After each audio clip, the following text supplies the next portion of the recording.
किसी को यह हक हासिल नहीं कि मुझसे पूछे कि मैंने किसको क्या दिया। बिल्कुल ठीक कह रहे हैं आप, किसी को हक हासिल नहीं है, लेकिन जरी को भी हक हासिल नहीं है। वो आपकी विरासत का हिस्सा नहीं है। ना ही उसे शरन और कानूनी हक हासिल है कि उसे आपकी विरासत से कुछ मिले। तुमने शायद फाइल में प्रॉपर्टी की तादाद देखी है, तफसील नहीं पढ़ी।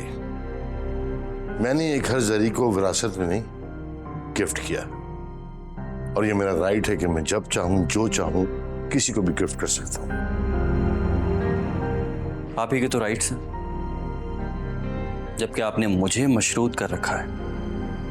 मैं जरी से निजात चाहता हूं, अलग करना चाहता हूं उसे खुद से। हाँ तो कर दो अलग, जो मिला उसे छोड़ो, तलाक दे दो, जाओ। मैं कोई शर्त वापस नहीं लूंगा। ठीक है, फिर मजबूरन मुझे कोर्ट जाना पड़े। फिर नाफरमानी का फतवा मत लगा दीजिएगा मुझ पर। मैं तुम्हें औलाद ही नहीं समझता तो नाफरमानी किस बात की।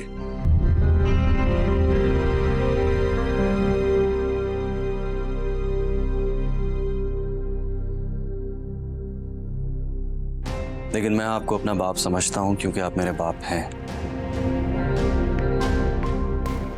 और इसी रिश्ते की हैसियत से मैं अपने हक के लिए लड़ूंगा।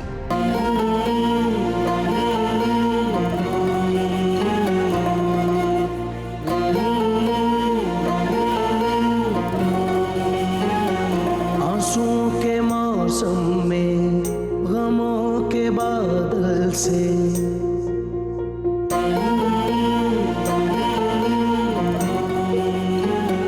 ढिठाई की सारी हदें पार है तुम पर। मेरे मना करने के बावजूद भी इस घर में वापस आ गई। गई तो बहुत दावे से थी।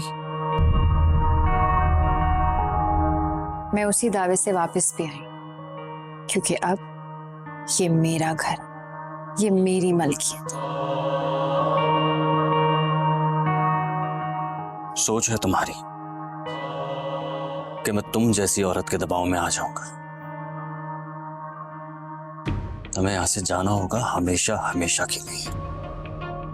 मैं तुम्हारा ये गुनाह से भरा हुआ वजूद इस घर में अब बर्दाश्त नहीं कर सकता।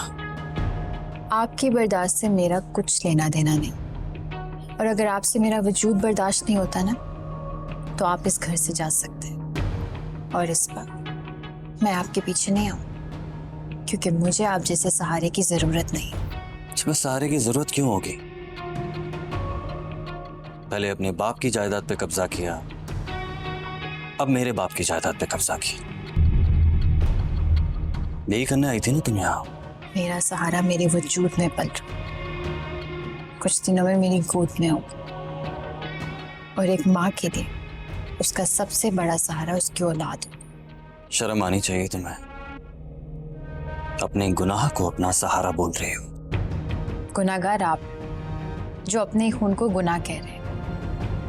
ये याददाश्त कमजोर है आपकी। नशा होता था तो सब कुछ भूल जाते हैं। जानते हैं इस नशे को हराम क्यों कहा गया? क्योंकि नशे की हालत में आप जैसे लोग हलाल को हराम कहने लगते हैं। हराम और हलाल की तुम बात ना ही करो तो अच्छा है, तो पे सूट नहीं करता।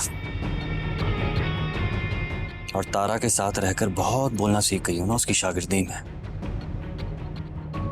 अब मैं तुम्हें बताऊंगा कि मैं तुम्हारे साथ क्या करता हूं।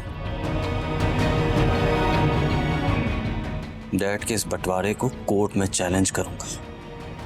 चैलेंज करूंगा कि तुमने अपनी नाजायज बहन के साथ मिलकर मेरे बाप की जायदाद पर कब्जा किया है, बेवकूफ बनाया है मेरे बाप को।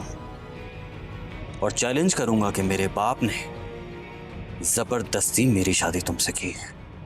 आप भी याद रखिएगा, क्योंकि कोर्ट में सिर्फ आप ही नहीं जाएंगे, मैं भी आपको कोर्ट में लेकर जाऊंगी, मेरी जायज औलाद को नाजायज कहने के लिए।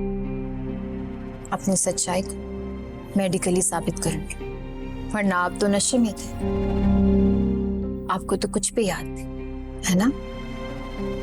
और अब आप जा सकते हैं।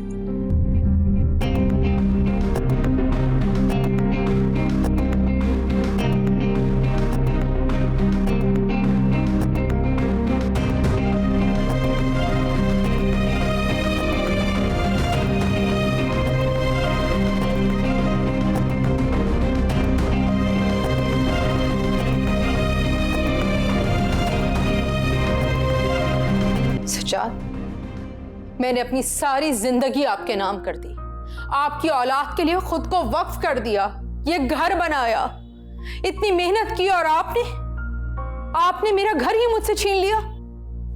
तुम्हें ये याद है कि तुम मेरे साथ सारी जिंदगी चली, लेकिन ये भूल गई कि चली तुम मुखालिफ समत में। क्या तरबियत की तुमने अपनी औलाद की। मेरा बेटा मुझे कोर्ट में घसीटने की धमकी दे रहा है, इसलिए क्योंकि उसे आपसे इस नाइंसाफी की तवक्को नहीं थी सज्जाद, और मुझे भी अपनी औलाद से बदगुमानी और गुमराही की तवक्को नहीं थी। क्या जुल्म किया मैंने जुनैद की शादी अपनी मर्जी से की तो? उससे उसकी खुशियां छीन ली, जीने का हक छीन लिया, उसकी मोहब्बत छीन ली आपने। मोहब्बत?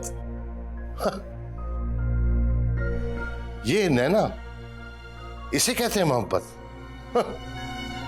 और वो लड़की जिसको आप ब्याह कर लाए, उसका किरदार, उसका चाल चलन, अरे खुद उसके भाई ने उस पर कातलाना हमला किया क्योंकि उसके किरदार पर शक था उसे। ये है तुम्हारी सोच, ये है सोच जो तुम दूसरों पर डालती आई हो आज तक। कुछ भी हो जाए सजाद, मैं ये घर जरी का नहीं होने दूंगी। ठीक है, तुम्हारा बेटा कोर्ट जा रहा है ना, तुम भी चली जाओ, लेकिन मैं जो कर चुका हूं ना, अब उससे पीछे हटने वाला नहीं। चाहे तुम रो पीटो चिल्लाओ, मुझ पे कुछ असर नहीं होने का। और एक बात और समझ लेना,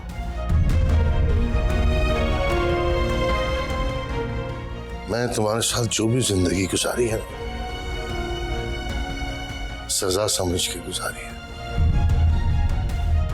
अपने किसी ना करदा जुर्म की सजा समझकर। जितनी काटनी थी काट ली, अब और नहीं, बस जाओ यहां से, लीव मी अलोन।